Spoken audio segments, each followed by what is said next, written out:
Hello everyone, welcome back to the Drugstore Culture vodcast. I think this is number 16. It is the first of a new year. Happy New Year to everyone, in fact. Happy New Year to our viewers, our contributors, anyone who likes us, anyone who's watching. Happy New Year to you as well, Olive. Happy New Year to you too, Pete. I am Pete Hoskin, and I am the Deputy Editor of Drugstore Culture. Although actually this week I am the Acting Editor of Drugstore Culture because Matt is away. I'm not letting the power go to my head. Or maybe a little bit. I'm thinking of having an ensuite installed next to my desk, and yeah, that would be useful, I'm sure. Anyway, who are you, Olive? I am Olive Promethy. I am the Assistant Editor at Drugstore Culture. Yeah, that's it. I kind of knew that. So this is not only the first Drugstore Culture podcast of a new year, it also feels like the first Drugstore Culture podcast of award season. Mm-hmm. We had the Golden Globes were handed out a couple of days ago now. Yeah, Sunday evening. It's Tuesday now. And then we've got the BAFTA nominations coming out tomorrow, I think. Yeah. And then it's the sort of the run up to BAFTAs, Oscars, Cannes, all the rest of them. So it feels like we're very much in the middle of movie award season. I wanted to talk about the Golden Globes because although I don't normally put too much stock in awards, like the important thing are the films, not the baubles, but they were kind of weird, I thought. And I think that the awards themselves, the winners were kind of strange. They were certainly unexpected. A Star is Born, for example, didn't do nearly as well. Yeah, just won an award for Shallow. Well, exactly. So it didn't do nearly as well as people thought. And I also just think the Golden Globes highlight a lot of the general oddities of award season, with films being picked in certain categories and the strange mashups and end results you get because of that. What did you think of it all, Olive? Yeah, I mean, it was a surprise. Everyone thought that A Star is Born was going to take home all the awards, and obviously Bohemian Rhapsody took home Best Motion Picture for Drama. Which in itself I find weird, because surely it should be in the musical comedy category. And one of the weirdest things about it, and which many people have picked up on, is the fact that it wasn't, like, critics didn't rate the film at all. Probably the only thing that people did like about the film was Rami Malek's performance. And he did win one of the other awards as well, which was the Best Actor in a drama. Which probably is well deserved. Yeah, I've by the sounds of it. Seen the film, but... Yeah, disclaimer, neither have I. But from the reviews, from Harriet Marsden's review that she wrote for us, she said that he was the best part of the film, so I'm sure that was something that he deserved. But in general, the fact that it won Best Picture for Drama was quite bizarre. Yeah, I agree. I mean, the Golden Globes has a track record of doing this. Famously, a few years ago, it put Ridley Scott's The Martian in the comedy section. And although I don't know, have you seen The Martian? No, I haven't, but I can tell it's not a comedy. Yeah, it's the main character, played by Matt Damon, is kind of sardonic and tells jokes to keep himself going, but it's not a comedy, you know. It's just that it has a funny lead character. Sometimes these inconsistencies are very striking, but also they're just there all the time, I feel. You know, you could see Roma wasn't up for Best Picture, it's up for Best Foreign Picture, which is fine in some respect because it's in a foreign language, not English. But at the same time, if it's going to be in contention for Best Picture at the Oscars, you know, we're already seeing strange dissonances. Yeah. And the other thing at the Golden Globes, of course, is that there's television awards, and I think even that's becoming stranger and stranger. That I've written about this and spoken about it on the podcast, but this idea I have of the movieverse that we write about on Drugstore Culture, that a lot of things are coalescing, and we saw a very good example of it over Christmas with Bandersnatch, Black Mirror, which was effectively a game, was pushing towards a game. It was a choose-your-own-adventure TV piece.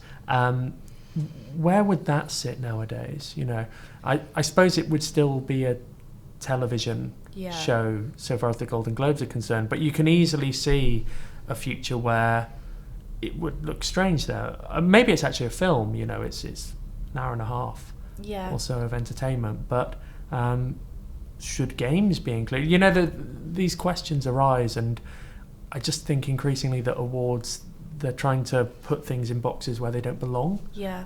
I mean, I even think that having a foreign film category, like, do we even need that anymore? Should it just be Best Picture, full stop? Why is it? That's exactly right. I mean, the Oscars in particular, they've always pretended that they are the best of cinema, whereas actually they never have been. They, you know, they are the best of Hollywood cinema, and they might not even be that. You know, they are the films that Hollywood has decided that year are its best representatives. And every so often you get a quote-unquote foreign film that crosses the divide in the way that it looks like Roma might. Yeah. But, you know, it's strange. I mean, even the fact that Alfonso Cuarón, he won Best Director, full stop. So what does that say? Exactly. The Golden Globes as well, I found puzzling. So it has the Best Actor and Actress for Drama, Best Actor and Actress for Comedy or Musical, and it also has Best Actor and Actress for any motion picture, which I suppose is the best of those awards, but it's another confusion. Yeah. But I feel as well what happens is there's a lot of strategy in terms of the categories that people enter themselves for. Yeah. Because if you go for any picture, you're against everyone, whereas if you put yourself in drama or comedy, you're like the odds of you winning are probably a bit higher. Yeah. Like Lady Gaga in Best Actress in a Motion Picture Drama probably has a higher chance of winning in Best Picture. Motion Picture. It gets very confusing. Even though obviously she didn't win. But I feel even with kind of the bizarre placing of Vice in musical and comedy, that could be strategy in terms of wanting to bag an award. Yeah, it could be. Because as well, what a lot of the films want to do is they want to get that bandwagon rolling. It's very important for them. If you pick up that one award, suddenly you're more in contention for the others, it always seems. Yeah. So yeah, we will see how it pans out. But one thing I wanted to focus on though was Bohemian Rhapsody and its win. It seemed to me, particularly on social media, it actually seemed to make a few people quite angry. There was a consensus that Rami Malek deserved his award for playing Freddie Mercury, but the film won Best Motion Picture Drama. And that was the controversial thing because it reviewed kind of well. In fact, you mentioned Harriet Marsden's review for us. I actually have it up on my screen. I brought a prop. And I just thought I'd read out one bit from her. In a way, I think Harriet liked it more than many other critics liked it. But I think a couple of sentences summed up her view, which is that the film is far from perfect. It's tonally inconsistent, sentimental, and at times mawkish. But so was the music of Queen, and that doesn't make it any less enjoyable. So she kind of liked it. She thought it was enjoyable, if not great. But still, it won Best Motion Picture Drama. It got there ahead of things like A Star Is Born. And it just made me think about movies that are critic-proof. So I know the Golden Globes voters aren't the general public, far from it, but we are seeing this phenomenon nowadays of movies that are incredibly popular in spite of the reviews. The biggest example, I think, is The Greatest Showman, which was absolutely panned, but has become massive. And there are now sing-along screenings of The Greatest Showman. The DVD is I think sold it's going to be a millions. musical as well. Sorry? Is it going to be a musical? I think. Oh, almost certainly. Maybe they'll take it on tour or something like that. It's absolutely huge. And it was getting 1-star reviews. People thought it was dreadful. And as someone who writes about culture, I guess to some extent that makes me a critic. I don't know. But part of the problem, I guess, is that we're all critics now. And people aren't necessarily paying attention to the professional critics. They're paying attention to people they follow on social media, or people that they know. We've always paid attention to our friends and family.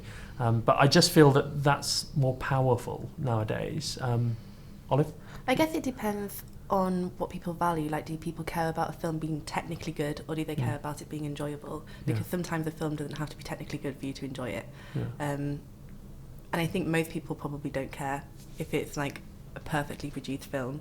I think they just want an easy watch. Yeah. Or not an easy watch, but something that they can sit through easily. It like resonates with them on some level. Whereas like I feel like Roma is quite not a difficult watch, but I feel like people aren't going to pick it on Netflix and just watch it whilst doing other stuff. Do you know what I mean? Like, it's not, you have to pay attention and you have to kind of devote a big chunk of time to it.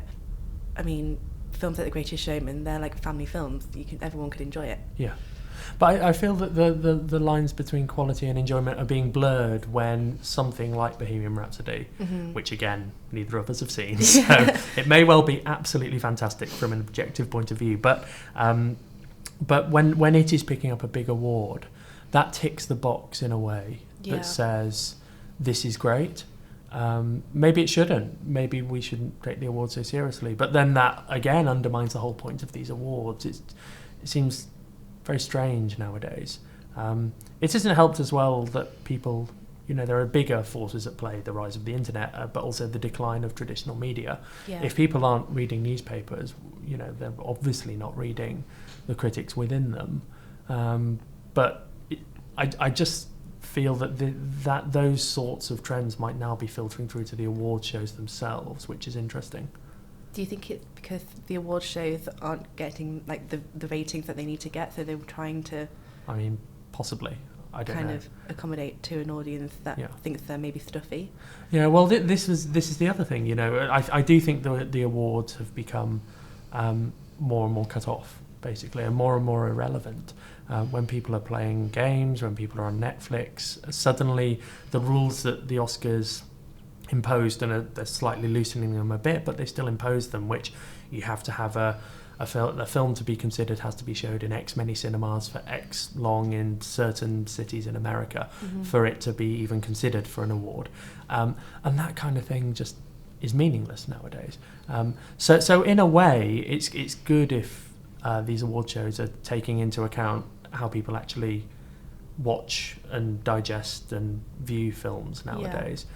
But at the same time, like I say, it's strange that in doing so, they're not necessarily a mark of quality anymore. Yeah.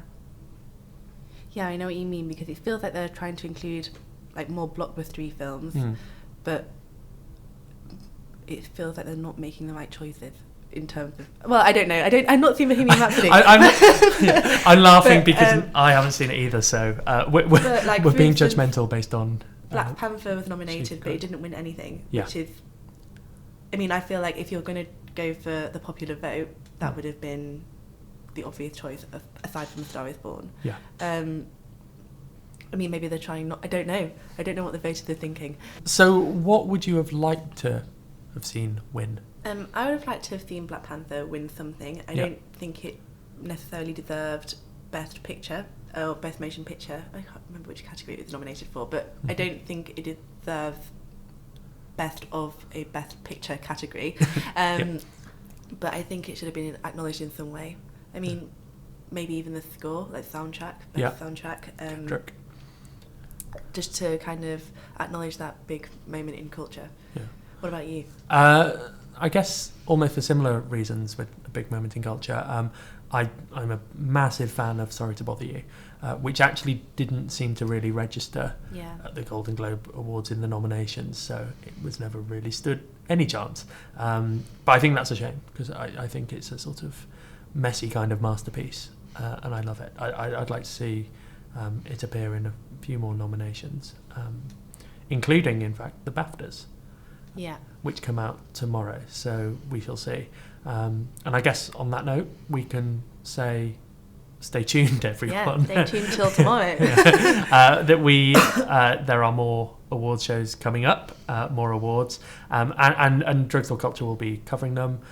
We have, in fact, a special video series, I think, as we approach the BAFTAs, speaking to various people in and around the British film industry. So that's going to be very cool. So yeah, we will go big on the BAFTAs. Yeah, woohoo! Thank you, Olive. Yeah, thanks, Pete.